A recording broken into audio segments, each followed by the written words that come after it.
ancient Chinese texts reveal Jesus Christ. Y'all check this out. The Bible says the wise men who came to visit Jesus Christ, who was to be born in Bethlehem, they said, we've seen his star in the east and we've come to worship him. The wise men thought it was a star. The Chinese astronomers, who knew nothing about this, thought it was a comet. To them, it looked like a comet. To the wise men, it looked like a star.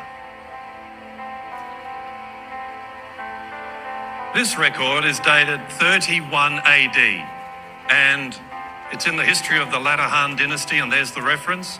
And it says, summer, 4th month of the year, on the day of Renwu, the imperial edict reads, yin and yang have mistakenly switched, and the sun and the moon were eclipsed. The signs of all, the sins of all the people are now on one man. Pardon is proclaimed to all under heaven. They knew nothing about Jesus, and this is dated 31 AD.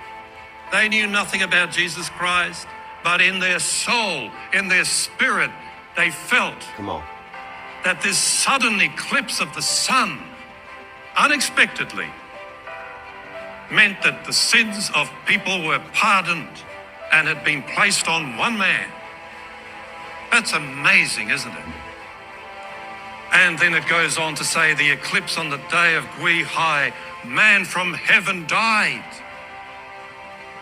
How did the Chinese people know this?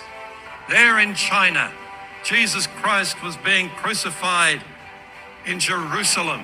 They knew nothing about it.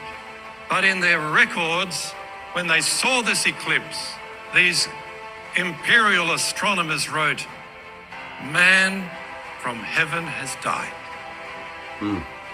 Then 3 days later, there was a halo around the sun, 360-degree rainbow halo. 3 days later, during the reign of Emperor Guangwu, on the day of Bin Ying of the 4th month of Yanwu, a halo, a rainbow, encircled the sun. 3 days. Nice promise. So, folks, here is the resurrection of Jesus Christ. They didn't know what they were writing. They were simply recording what they saw, not knowing what it meant.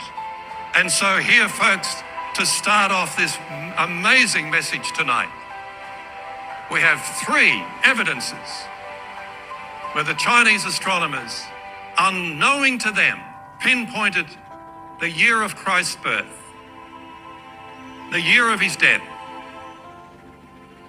and 3 days later, his resurrection. And I hope if you're watching, I have now got your attention. Now when the 6th hour had come, there was darkness over the whole land until the 9th hour. And at the 9th hour Jesus cried out with a loud voice, saying, Eloi, Eloi, lama sabachthani, which is translated, my God, why have you forsaken me? And Jesus cried out with a loud voice, and breathed his last. Then the veil of the temple was torn in 2 from top to bottom. So when the centurion, who stood opposite him, saw that he cried out like this and breathed his last, he said, truly this man was the Son of God.